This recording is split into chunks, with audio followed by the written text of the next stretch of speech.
Selamat pagi pendengar dari lantai 7 Medan Merdeka Barat Padang 5 Jakarta. Inilah Radio Republik Indonesia dengan Warta Berita.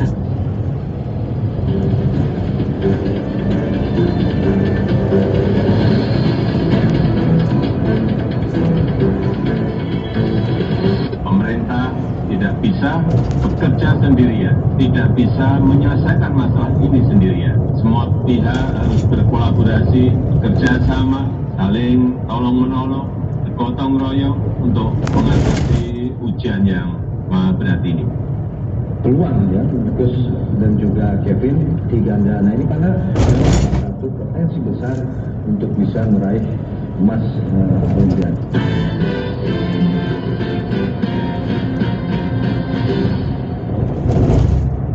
Sari berita pagi hari ini, Presiden Joko Widodo menegaskan pemerintah tidak dapat bekerja sendiri dalam mengatasi pandemi COVID-19. Medali Olimpiade emas telah menjadi tradisi bagi cabang olahraga bulu tangkis. Inilah Warta Berita selengkapnya hari ini Selasa 27 Juli 2021 bersama saya, Rizky Rutakto.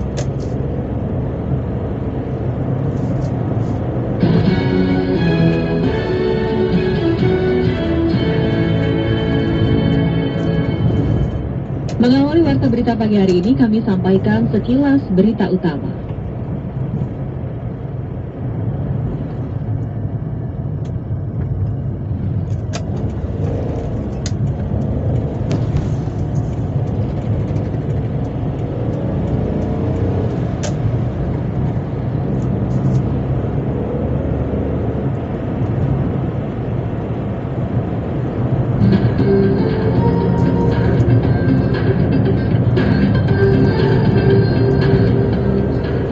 Kementerian Agama Republik Indonesia menyatakan akan berupaya membujuk Arab Saudi supaya jemaah umroh asal Indonesia tidak harus menjalani karantina 14 hari di negara ketiga seperti ketentuan yang dikeluarkan oleh pemerintah setempat.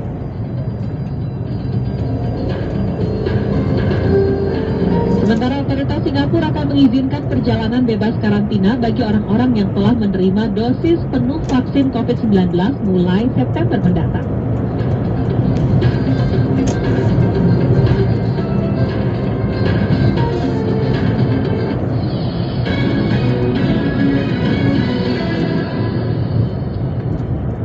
Pemerintah Kota Medan memastikan stok vaksin yang tersedia saat ini hanya menyisakan 10.000 dosis dan hanya diperuntukkan bagi warga yang menjalani vaksinasi tahap kedua. Informasi selengkapnya kita jumpai Joko Saputra. Vaksin dari target per hari kita diinformasikan. Wali Kota Medan Bobi Afif Nasution memastikan jika stok vaksin COVID-19 di gudang farmasi Dinas Kesehatan Kota Medan hanya tersisa 10.000 dosis. Stok tersebut juga hanya mencukupi untuk memenuhi kebutuhan sehari vaksinasi di Kota Medan. Jika mengacu pada target harian pemerintah kota, Bobi mengakui dalam beberapa pekan terakhir memang pasokan vaksin untuk Sumatera Utara termasuk Kota Medan sangat minim. Hal ini menyebabkan proses vaksinasi di Kota Medan menjadi kurang maksimal dan melenceng dari target awal. Lebih lanjut, Bobi menyebutkan pemerintah Kota Medan telah memasang target sebanyak 10.000 orang per hari disuntik vaksin. Target harian tersebut dikebut untuk menciptakan kekebalan komunal di tengah maraknya COVID-19. Apalagi dalam beberapa waktu terakhir, penambahan angka kasus konfirmasi positif di Kota Medan cukup signifikan meningkat. Biasanya penambahan kasus selalu di bawah angka 100 kasus per hari, namun dalam beberapa hari terakhir meningkat hingga 500 kasus harian. Vaksin dari target per hari kita diinformasikan ke kementerian. Berapa kira-kira vaksin ini yang akan turun ke daerah? Biasa diinformasikan juga. Nah, jadi kita pas-paskan lah, misalnya tadi kami hari ini masuk ke Kota Medan, misalnya masuknya 1.000, kita ini kan, nah kita pas-paskan lah 1.000 ini. Nah memang sampai kemarin nanti Agustus vaksin sudah mulai datang di beberapa negara, ini baru bisa normal lagi di bulan Agustus. Memang kemarin kita di daerah, khususnya di Kota Medan, beberapa minggu sebelumnya agak sulit. Kenapa? Karena ketika PPKM darurat dilaksanakan di Jawa dan Bali, itu semuanya difokuskan di Jawa dan Bali. Dengan terbatasnya stok vaksin tersebut, saat ini pemerintah Kota Medan terpaksa membatasi masyarakat yang hendak melakukan vaksinasi dosis pertama. Sebab stok yang ada akan difokuskan kepada masyarakat yang hendak menerima dosis kedua. Untuk yang dosis kedua, Jadi hari ini kita memutuskan di dosis kedua. Penundaan bukan karena kesengajaan, bukan karena keteledoran siapa-siapa, bukan. Karena memang stoknya kita. Dan dari target kita 1.900.000 lebih, kita hari ini 20-25% yang sudah divaksinasi. Adapun dari 2,5 juta penduduk Kota Medan saat ini, 1,9 juta jiwa diantaranya ditargetkan untuk disuntik vaksin. Hingga saat ini, 20 hingga 25% dari target tersebut sudah diberi vaksinasi COVID-19. Bobi memperkirakan pasokan vaksin untuk Kota Medan baru akan normal kembali pada Agustus mendatang, dan untuk sementara mereka terpaksa mengirim pasokan yang ada saat ini.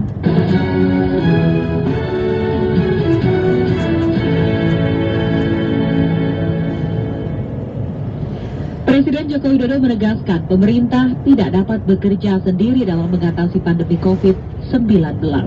Dalam acara Milad Majelis Ulama Indonesia atau MUI ke-46 secara virtual, Presiden Joko Widodo berharap Milad MUI menjadi momentum untuk menghadapi pandemi. Informasi selengkapnya disampaikan Rini Hairani.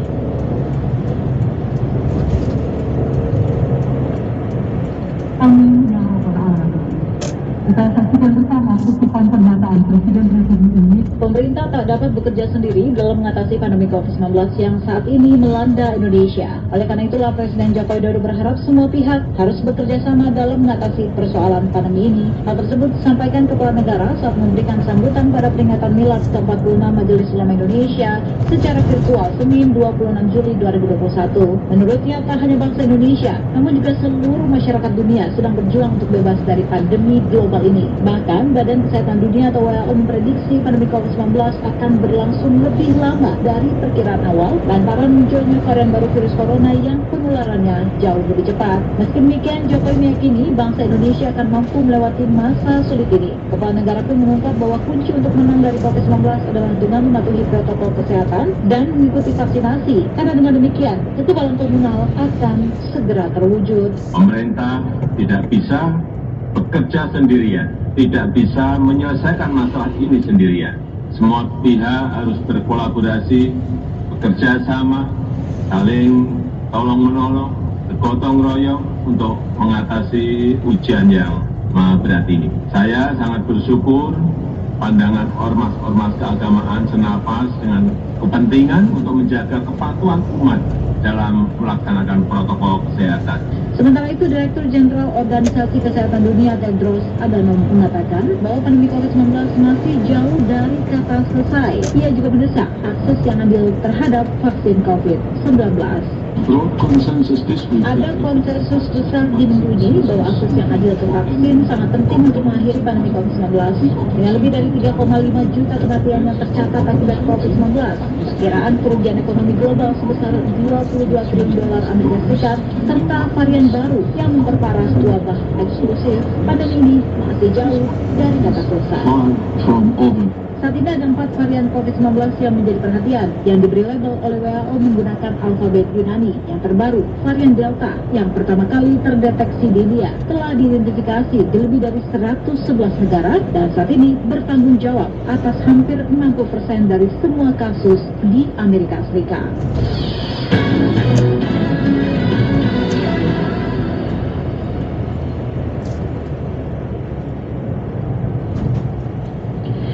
Sementara itu, Menteri Sosial Tri Risma hari ini akan bekerja sama dengan Bank Indonesia, Otoritas Jasa Keuangan, dan perusahaan finansial berbasis teknologi atau fintech untuk membuat aplikasi terkait penyaluran bantuan sosial.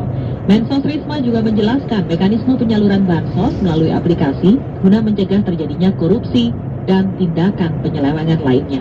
Informasi selengkapnya kita jumpai Pradipta Rahadi.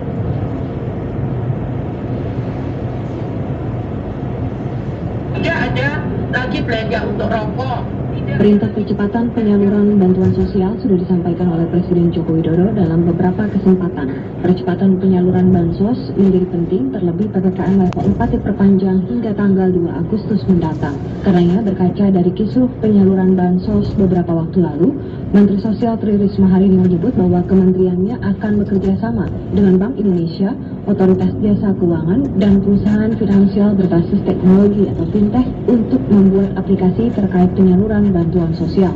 Risma menjelaskan mekanisme penyaluran bansos melalui aplikasi bertujuan untuk mencegah terjadinya korupsi dan tindakan penyelewengan lainnya. Bisa memperbaiki, kita sudah siapkan software, kami dibantu oleh BI dan juga dalam pengawasan OJK, dibantu dengan teman-teman muda yang bekerja di sektor fintech dan e-commerce untuk menggunakan aplikasi. Jadi nanti belanja bisa di mana saja, bukan di e-warung saja, tapi bisa di mana saja menggunakan fitur itu. Mensos Risma menjelaskan pula teknologi di aplikasi akan bersifat fleksibel dan menyesuaikan dengan kondisi para penerima bansos. Bagaimana dengan kondisi yang di tempat-tempat yang lain? Nanti kita akan sesuaikan karena kami mempunyai pula bagaimana bisa mengakomodir meskipun handphonenya nanti masih jadul.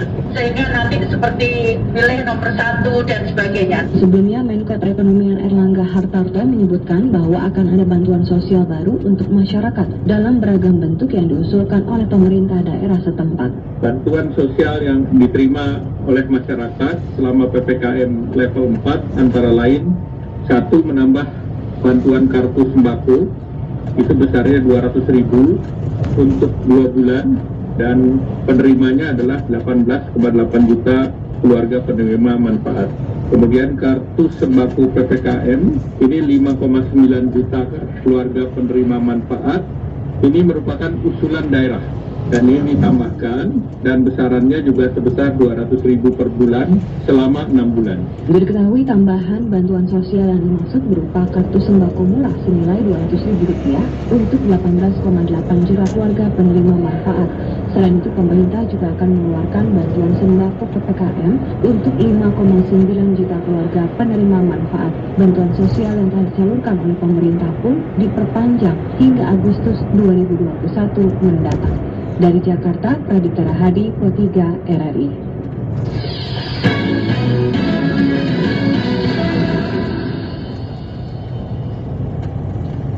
Menteri Keuangan Sri Mulyani Indrawati akan menyalurkan Banpres Produktif Usaha Mikro atau BPUM sebesar 3,6 triliun kepada 3 juta penerima mulai Juli sampai September 2021. Sebelumnya BPUM telah tersalurkan kepada 9,8 juta penerima pada Januari hingga Juni 2021 dengan total anggaran mencapai 11,76 triliun rupiah. Bendahara negara itu juga menyebutkan bahwa BPUM merupakan dukungan masyarakat yang diberikan untuk menjaga kelompok masyarakat yang usahanya terdampak akibat pandemi COVID-19.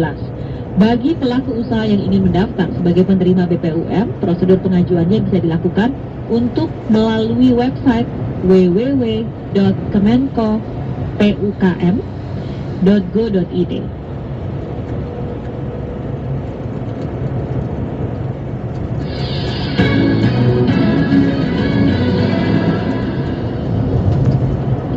Terima kasih Anda masih menyimak Warta Berita Produksi Pusat Pemberitaan Programa 3 Radio Republik Indonesia. Pendengar, medali emas Olimpiade telah menjadi tradisi bagi cabang olahraga bulu tangkis Indonesia. Dan dalam kondisi pandemi sempat muncul keraguan akankah tradisi itu akan berlanjut dan seberapa besar harapan serta peluang tim bulu tangkis merah putih pada Olimpiade Tokyo 2020-2021. Informasi ini akan kami hadirkan dalam sesi laporan khusus bersama Ferry Ardiansyah. Laporan khusus.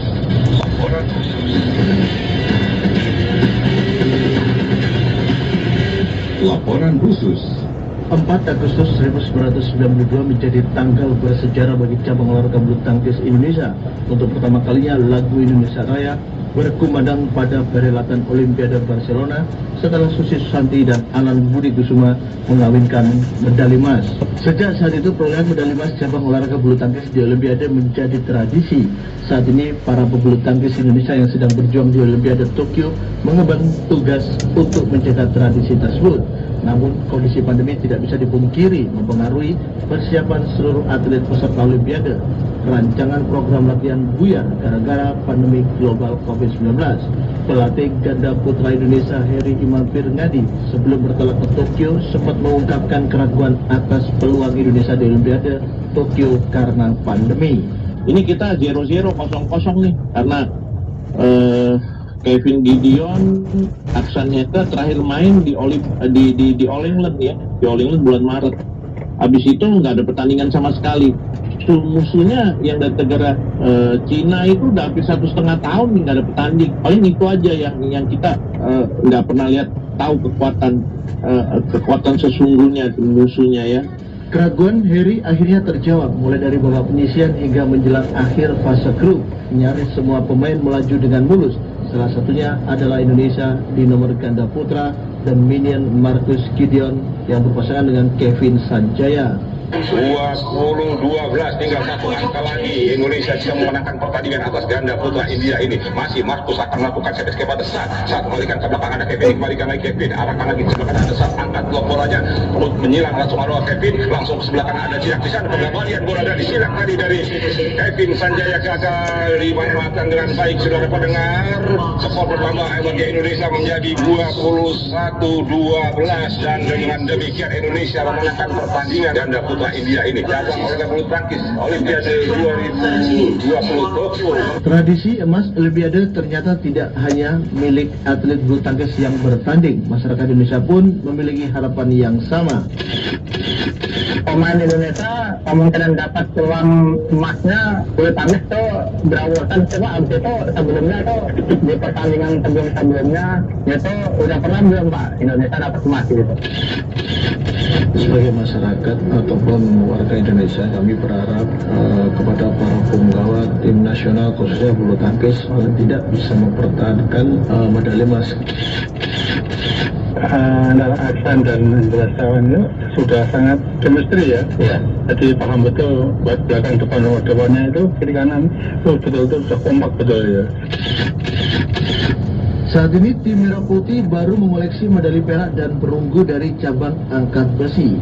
Berat rasanya untuk mengandalkan cabang olahraga lainnya seperti panahan ataupun renang untuk meraih medali emas yang notabene belum pernah memiliki catatan sejarah seperti bulu tangkis. Peraih medali emas Olimpiade tahun 1996, Ricky Subagja punya keyakinan generasi saat ini dapat kembali mempertahankan tradisi medali bulu tangkis di Olimpiade dunia. Ganda kita diwakili oleh dua pasang, ya, Kevin Gideon dan juga The Daddies, Muhammad Hasan dan juga Indra Setiawan. Nah, kita khusus untuk bahas bagaimana peluang ya Marcus dan juga Kevin di ganda. Nah ini karena memang salah satu andalan dan juga salah satu potensi besar untuk bisa meraih emas Olimpiade. Bulu tangkis jadi cabang olahraga andalan Indonesia dengan catatan 7 emas, 6 perak dan 6 perunggu selama sejarah Olimpiade. Saat ini harapan dari segenap negeri bertumpu kepada atlet bulu tangkis Indonesia, tidak hanya untuk sekedar menjaga tradisi, tapi untuk kebanggaan negeri.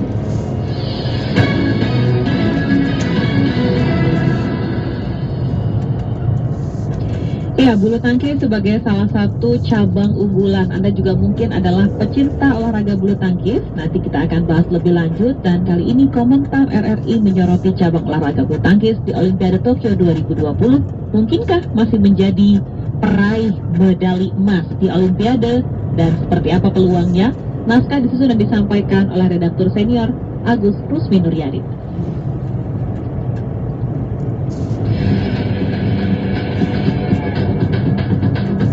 Editorial Pro 3. Selamat pagi. 2 medali emas cabang olahraga bulu tangkis di Barcelona hingga kini masih menjadi prestasi tertinggi yang diraih kontingen Indonesia selama keikutsertaan di pesta olahraga akbar dunia tersebut sejak pertama kali tampil tahun 1948 di London, Inggris. Duet sejoli pasangan Alan Budi Kusuma dan Susi Susanti mampu mengawinkan gelar juara sekaligus meraih medali emas pada Olimpiade di Barcelona tahun 1992. 2 medali emas tersebut juga menjadi awal dimulainya cabang olahraga bulu tangkis meraih medali emas setelah sebelumnya pada setiap multi event Olimpiade Indonesia sulit untuk merebut emas. Indonesia selalu menjadi unggulan pada cabang olahraga bulu tangkis, akan tetapi jumlah emas yang didapat tidak pernah mengulangi pencapaian di Olimpiade Barcelona. Pada Olimpiade Atlanta tahun 1996, ganda putra pasangan Ricky Subagja, Reksi Mailati menjadi penyumbang medali emas. Kemudian pada Olimpiade Sydney tahun 2000, Indonesia meraih medali emas lewat ganda putra pasangan Chandra Wijaya, Tony Gunawan. Lalu di Olimpiade Athena tahun 2004, hanya tunggal putra Taufik Hidayat yang menjadi satu-satunya wakil di final dan sukses melanjutkan tradisi emas Olimpiade dari cabang olahraga bulu tangkis.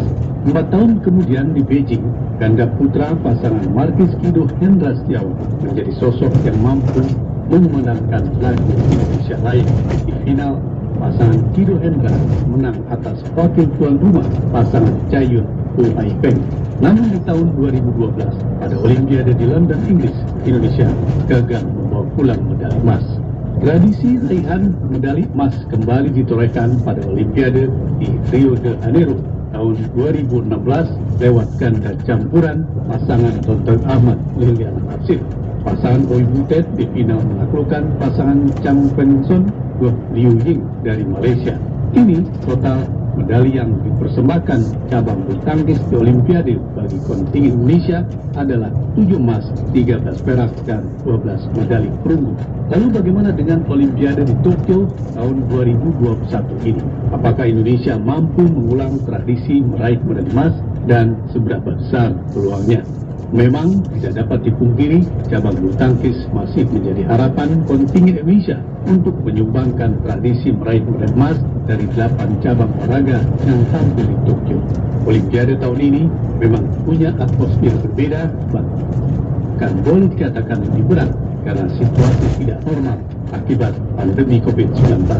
Namun terlepas dari kondisi tersebut, tim bulu tangkis selalu dibebani harapan yang sama setiap Olimpiade digelar, yaitu membawa pulang medali emas, seperti halnya pernah ditanggung dan dirasakan oleh para pemain pada Olimpiade sebelumnya. Kendati pun demikian, peluang Indonesia untuk meraih medali emas tetap terbuka. Hingga kemarin, Indonesia sudah meloloskan 2 wakilnya ke babak perempat final, masing-masing melalui pasangan Praben Jordan, Melati Gaipa Oktiaviani, dan pasangan Marcus Fernaldi Gideon Kevin Sanjaya Sukomulyo. Kita tentunya berharap 2 wakil Indonesia di ganda putra dan ganda campuran mampu meraih medali emas. Begitupun di nomor tunggal putra, tunggal putri, dan ganda putri. Di tunggal putra ada Jonathan Christie dan Antoni Siri Sukaginting. Semoga saja cabang olahraga sepak bola masih menjadi tradisi raihan medali emas pada Olimpiade Tokyo tahun ini, sekaligus mengangkat ranking Indonesia dalam daftar perolehan medali. Terakhir, pada Olimpiade di Brazil, Indonesia menduduki posisi ke-46. Demikian komentar, selamat pagi.